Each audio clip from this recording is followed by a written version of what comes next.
to be here and now. On the screen that I have here, maybe it's a prompter, although I'm not going to read anything from it. It says, "The power of the present moment, a meditation." So that's what I'm supposed to do with you.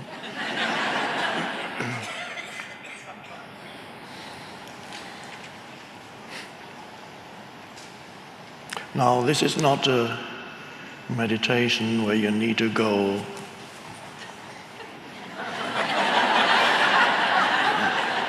because sometimes the moment one says meditation, everybody goes.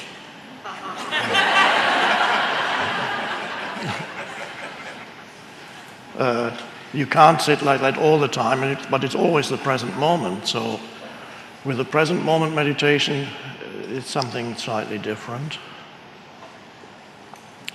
It's an amazing thing, the present moment. Usually overlooked.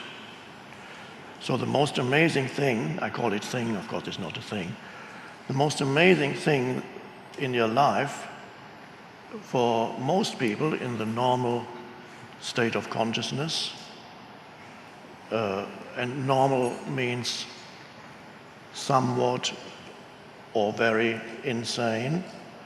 In the normal state of consciousness, the present moment is usually overlooked habitually, unconsciously. People have been conditioned to overlook the most important thing there ever is, because your entire life consists of the present moment. There never has been anything else. Everything happened in the present moment, and when you remember it, it's the present moment. And when you think about the future, which of course never arrives as the future, it can only arrive as the present moment. But people live as if the present moment were undesirable or an obstacle, or they actively dislike it. And some people habitually live actively disliking the isness of the present moment. And that's their normal state of consciousness. Sometimes it's hidden. They smile.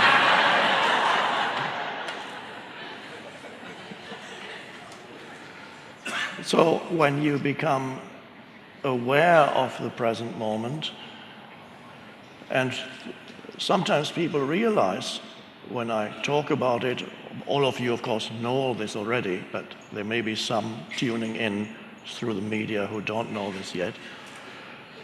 When you realize that that's all there ever is, your entire life consists of the now. It can only unfold in the now, which is now. Any emotion you feel, anything you think, anything that happens, any experience, it's all inseparable from the now. But the now to most people is an abstract thing and not interesting enough. So let's see what that means, and let's make it into a meditation.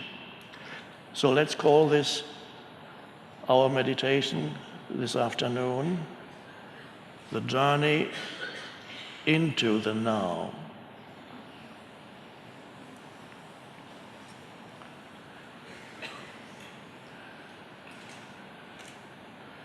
Usually when you talk about the now, then it's usually associated with, okay, the first thing that appears then in your awareness perhaps is your surroundings. And that's already a great step into the now. It's the first important step into the now, to become aware of whatever surrounds you, the space that surrounds you, wherever you may be, and whatever takes place in that space. And you may notice when you become aware of those sense perceptions, because it's through sense perceptions that you become aware of whatever happens around you, that involves visual, auditory, and to some extent the other senses too. the main ones being visual and the seeing and hearing. So as we enter the now, we become more aware of our surroundings. It's the first step into the now. And now, when you do that, and let's do that now, just not thinking I'm going to practice now, no, just become more aware of your surroundings. It's no practice, and it's not a doing, it's just an awareness arises of this room, the people in this room, the man sitting on the chair, talking, the lights, beautiful arrangement there. And that is the space of now. So what the word to use is you acknowledge what is. And close to acknowledging, you go a little bit deeper, you appreciate what is. What before you probably overlooked completely. And that's already a wonderful thing, and there are some people who are not yet ready to go any deeper than that, and that's fine. It's enough to just go 2 steps into the now. Well, let's call it 3. People like the idea of steps. Let's call it step 1, you become more aware of your surroundings. Step 2, you acknowledge. And with the acknowledgement comes a sense of the goodness of the ways in which life manifests continuously around you. There is an aliveness in everything. Even in the middle of a city, you might say, oh, I prefer the forest or the beach or the mountains. But even in the middle of the city, whatever happens, all the movements in the middle of a city are manifestations of life. Life manifesting as human beings running around, as cars, as houses, buildings, and noise, and so on. And there's also something there that is fine. It's an acknowledgement of life. And then comes an appreciation. Oh, you might see something that you before had not appreciated. The sky, for example. How many times are you aware of the sky? And say, oh. And it's beautiful. And even a cloudy sky, there's always this light filtering through the clouds.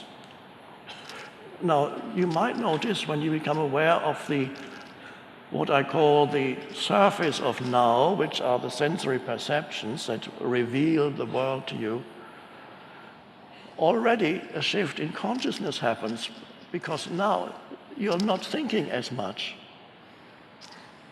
You cannot be very much aware of sense perception and really be looking at the sky or at a tree or a flower or a street scene and be thinking a lot. You have to be really there as the presence. For example, now. So you simply acknowledge the totality of this room. And that's beautiful. And then you go a little deeper still. The next step takes you deeper. Then you can ask yourself, what else is there to the now apart from the things that arise in my sense perception? What else is there? Is there anything else? Is that what the now is? What appears in the now? No. It's what appears in the now, but it's not yet the now. So to become aware of the present moment, to become aware of sense perceptions is an important step, and some people are so out of touch with their surroundings, they are never where they are. They are in the stream of their thinking, with only enough attention not to bump into things. But that's all the attention they give. They can maneuver their way through the furniture or the streets, but most of their attention is on the stream of thinking. A lot of it, by the way, useless, you might have noticed, and a lot of that negative too. Critical, complaining, having an issue with this or that, thinking about an unpleasant person yesterday or 10 years ago, and thinking what might go wrong tomorrow or tonight.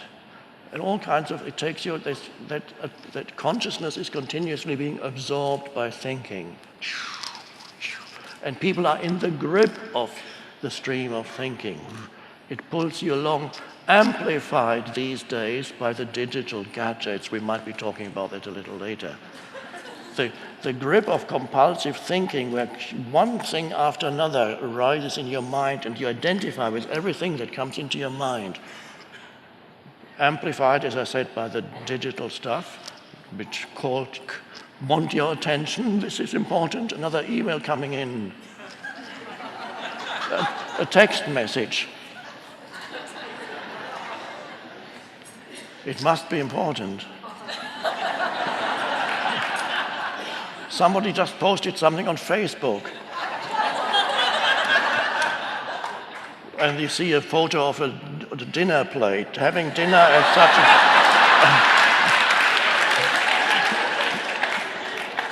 a... And of course, then you have to reply, and you say, cool, it's great.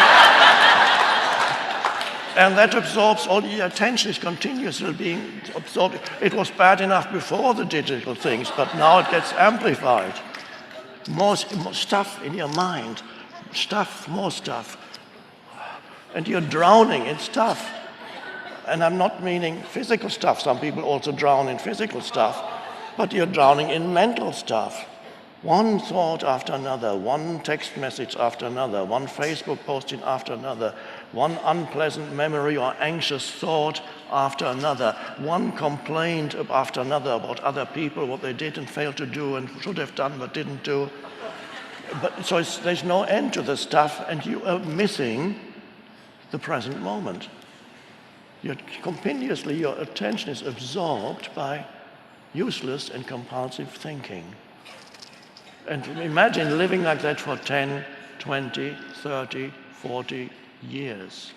What that does to your habitual state of consciousness and you as a person. What kind of person does that state of consciousness produce?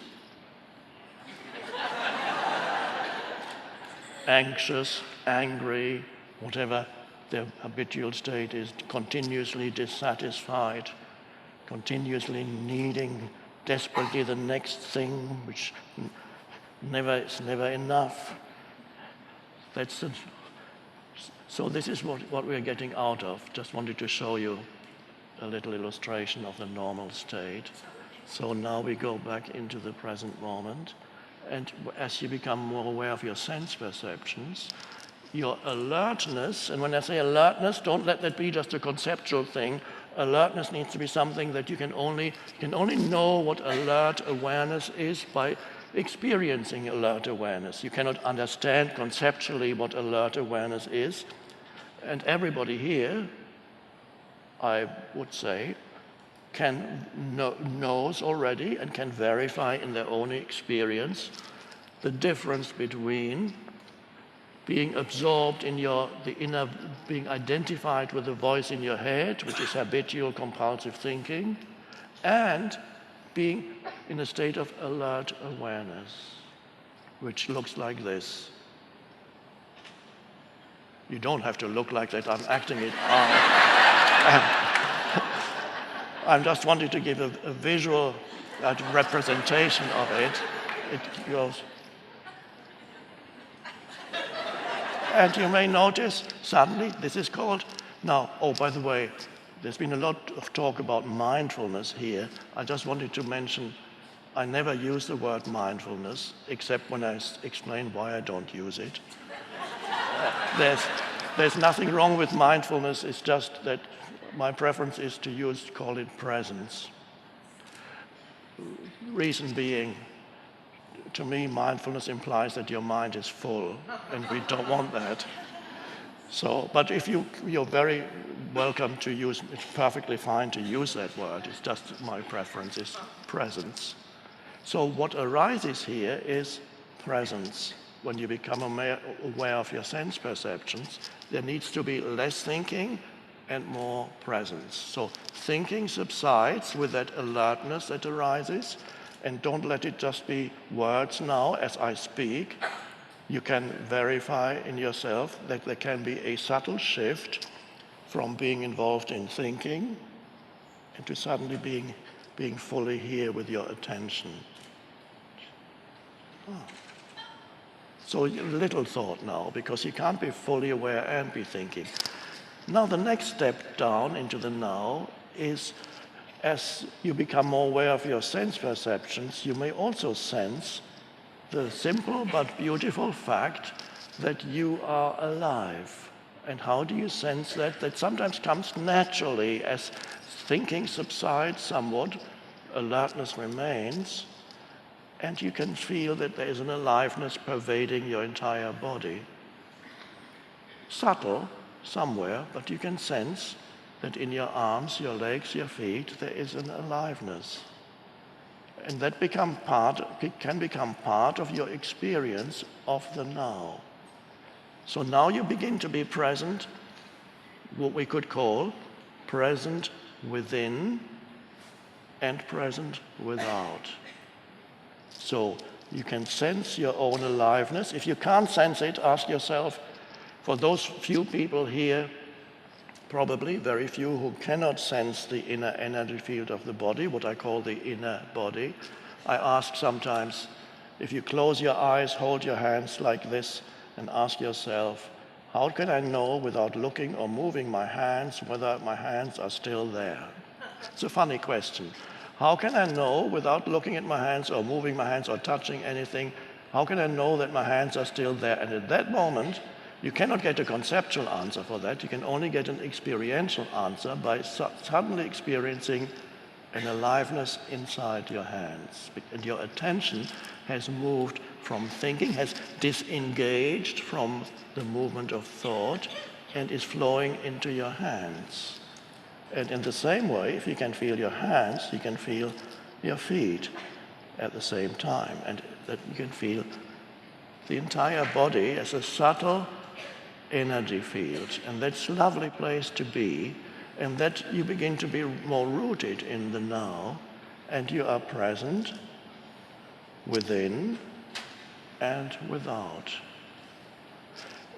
Being in the body, I call that sometimes an anchor for staying present. It can be helpful because the mind is the egoic mind, the unconscious mind is very clever, and if you don't, especially as you begin to practice presence, if you don't have an anchor for the present moment, the mind will very quickly come in with a thought.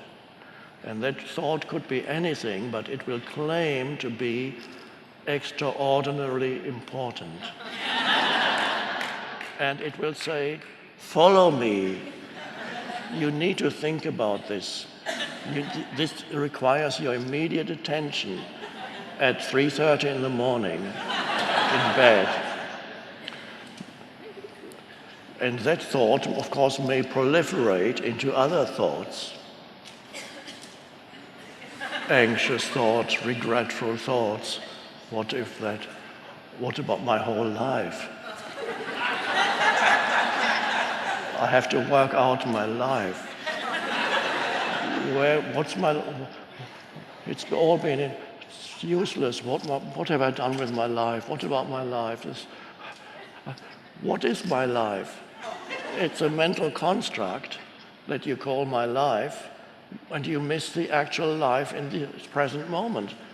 But so you need to know that your thought it's very seductive and hypnotic, and it will come in and grab your attention again if you don't know what it's doing. But if you know that this is what it's doing, then you can say, not just say it, you can just be aware that there's another thought that wants to come in. And at that moment when there's an awareness, you don't have to follow the thought. You can just allow it to pass through your mind, and then it's gone again. And then you can say, my choice is to have my attention in the body, and you don't even have to verbalize that. The choice comes, you know that this is your choice, and then you're no longer suffering from an unpleasant, sleepless night. You're actually having a wonderful meditation. and not asking that this moment should be any different from the way it is. And you sense the aliveness in your energy field. That's your life. And the present moment, the aliveness of the present moment. And then perhaps, and now, we can go even deeper. Sense perceptions, acknowledging, appreciating, feeling the energy field in the body. All these things arise in the present moment. And have you missed anything? What is it that makes up the totality of the present moment? It is sense perceptions, feelings. There may be thoughts too, coming and going. You don't have to follow them, but they still come and go, some thoughts. And then there are spaces in between the thoughts. And this is extraordinarily important, to discover that there is such a thing in you as a space between one thought and another. So there's no longer an uninterrupted stream of thinking. Suddenly, you become aware of a space. And that feels extraordinarily good and powerful, and you feel then really you come to yourself. Not the self that has a story, not the self, the sense of self that is identified with your history, your personal history, but something that transcends your personal history, something that transcends also whatever arises in your sense perceptions. What is it, and the deepest level of now, and actually the essence of now, is this. What is it that enables you to be aware of your sense perceptions? What is it that enables you to have a thought? What is it that enables you to feel your body? So there's something else there that's not a thing, and we could call that your presence, or we could call that the space of awareness, or we could call that consciousness itself. And the most wonderful thing in your meditation is the discovery of yourself, not as a person with a limited history, that dimension still exists, but there is a deeper dimension in you where whatever happened to the person, good or bad, is transcended and becomes irrelevant. A deeper sense of beingness or self, when you can realize that that which makes your sense perception possible, any thought possible, any emotion possible, is the fact that there is the light of presence in you. In that light of presence, you perceive this room. In that light of presence, a thought comes and goes. If too many thoughts come and you no longer have any gap in thoughts, the light of presence becomes obscured. It's still there, but it's like a totally cloudy day. You can't see the sun anymore. It's still filtering through, but you don't know it. All you see is the clouds. And that's normal, the destiny for millions of humans still on the planet. All they know is the stuff in their minds. The entire sense of self is derived from the stuff in their mind. Dreadful fate. But nobody tells us that it's dreadful. It's so normal. If you're born in a mental asylum, then you don't know that everybody's insane, because everybody's the same.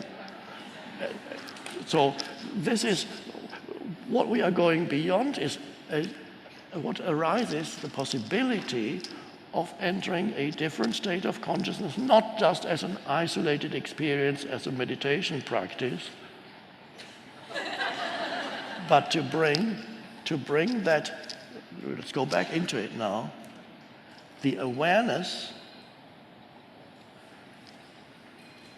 that you are aware. That sounds a little funny. Can you be aware right now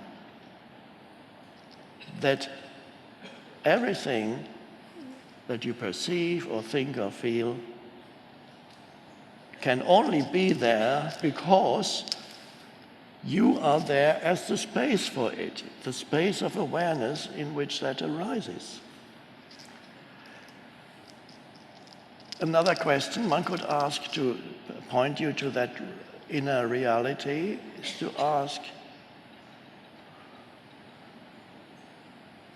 what does it feel like to be you without taking recourse to memory, to be you now, not remembering your story. It's only a story in the mind. But what does it feel like to be you? Now you can only, there's no conceptual answer because I'm asking about an actual experience or realization right now, here, now. What does it feel like? What is the essence of who you are? Can you sense your own presence? Now, when I say your own, it's not totally correct. It's not yours. But let's just put it like that for a moment. Can you sense the very presence that is the essence of who you are? And it has no form. It is just spacious awareness. And that's an amazing thing, to know yourself as spacious awareness. That frees you from believing that your personal history is who you are. Because your personal history is not that great. Mine isn't. It would be frustrating if I thought of my personal history. Who I am has come about through transcending my personal history. It's not my personal history showing this great thing. No, it's realizing the relative insignificance of my personal history. So the present, your own presence. So for some people, one pointer works better than another pointer. That's why I give you a choice of pointers, so you can ask yourself, or I can ask you,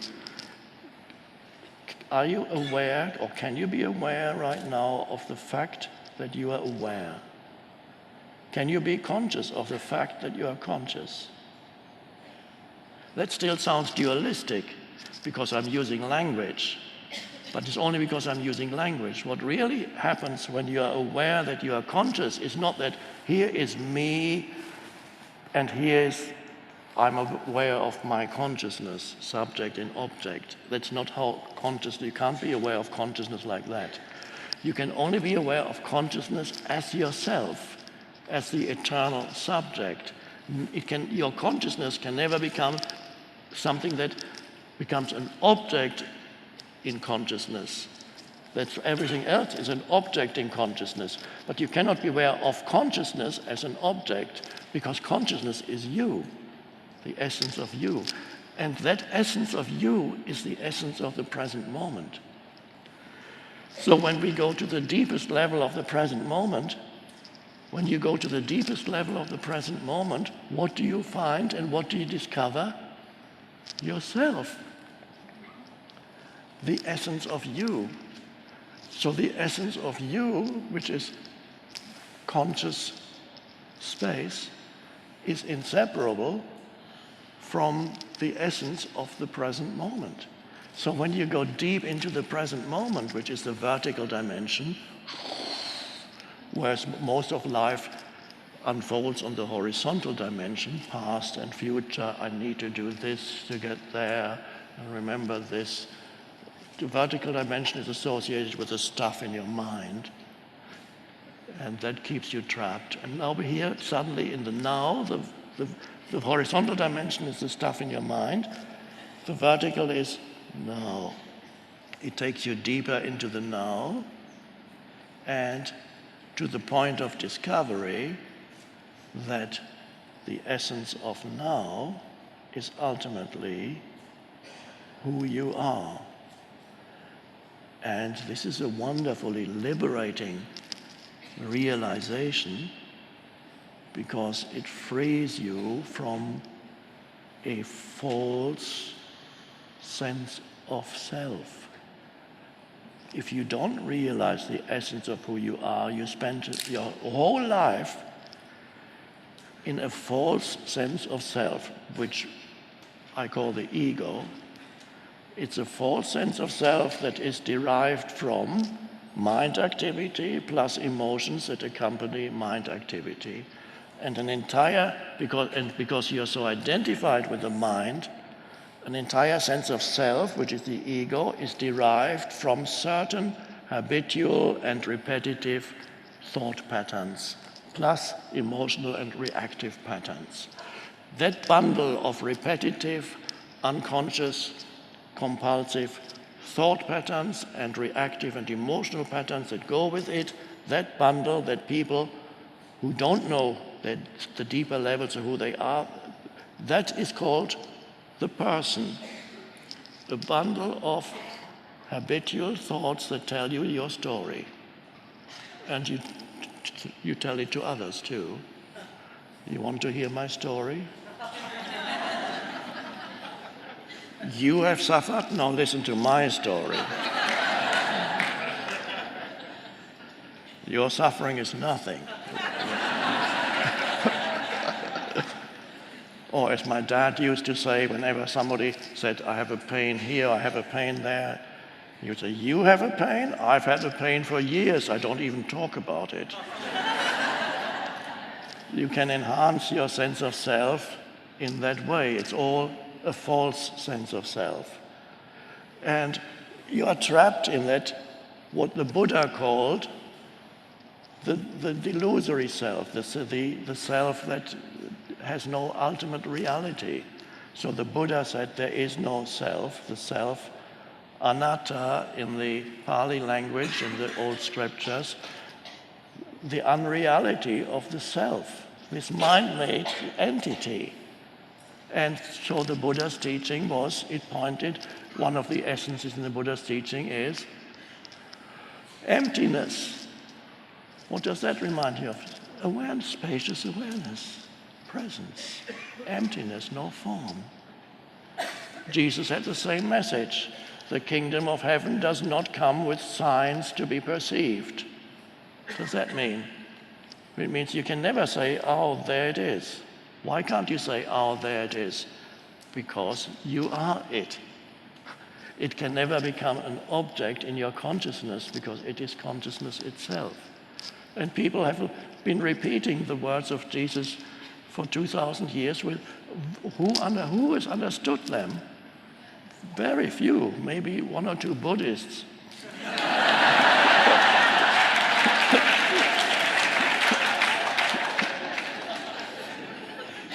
So this is the secret of life, and it's so simple to know who you are. Know who you are beyond the surface self.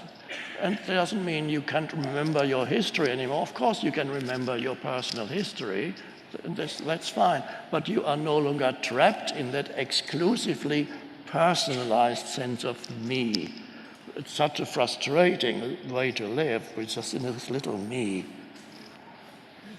Always feels threatened by things and needs to identify with other things and never feeling complete, never feeling satisfied for very long, always a sense of not enough. Awful way to live. So we are transcending that, and that's the shift in consciousness. And then as you bring into your daily life that spacious awareness, the awareness of yourself as spacious consciousness, which you can also call stillness. There's a stillness. Even as you speak, you can still feel the underlying presence. In the foreground, you speak, you listen, you do things. In the background, a spacious awareness. In other words, you sense your own presence, which is not your own because your own presence is one with universal presence. You might have noticed I don't use the word God, because the moment you use God, it becomes another concept in your mind. So the Buddha very wisely avoided it. And when they asked the Buddha, "You never talk about God," they said to the Buddha, "Why is there a God?"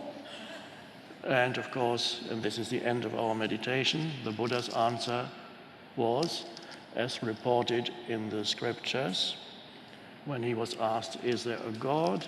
the Buddha kept noble silence. That's the answer. Thank you.